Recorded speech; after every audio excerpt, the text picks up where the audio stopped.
any perspective or thing you can say about that?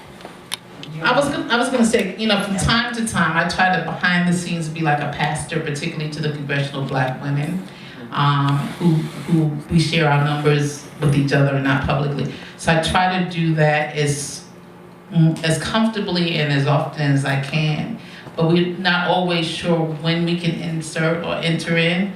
So I sometimes work through the other Black women to say, what can we do for Frederick, whatever. So I think sometimes we do it that way. I mean, Pro Voice is not a political organization, but I write as a leader. And there are many times I could ask you to sign if you want to add your names to what I'm writing. I mean, we can do something like that.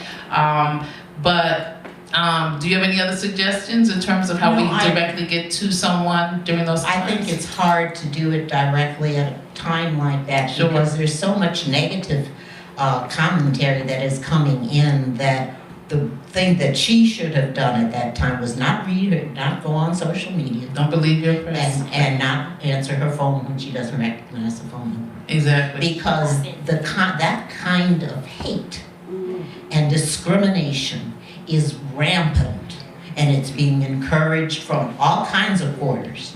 And you got to remember that when you're under attack, what you do is you try to protect yourself.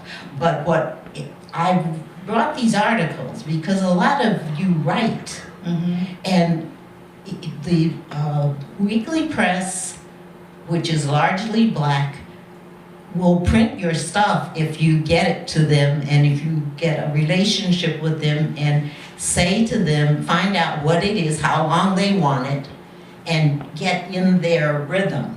The other thing now is that you can post your own articles to LinkedIn and Facebook, and you know, so if you have a following, and even if you don't, but you can make it public that way, even if you don't have your own blog. So, you know, from a lawyer's perspective, how careful should people be, Melinda?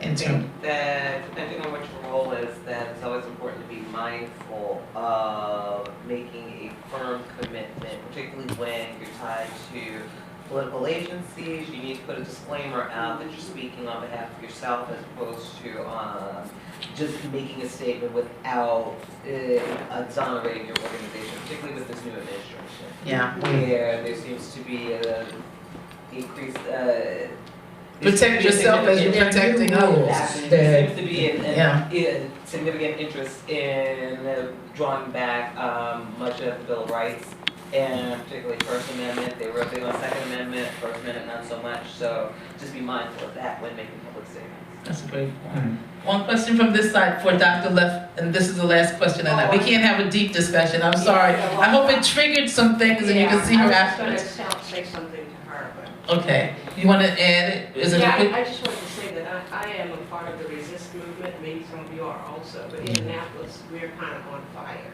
It's bipartisan, the women's... We don't want to take this part, please. I don't want to.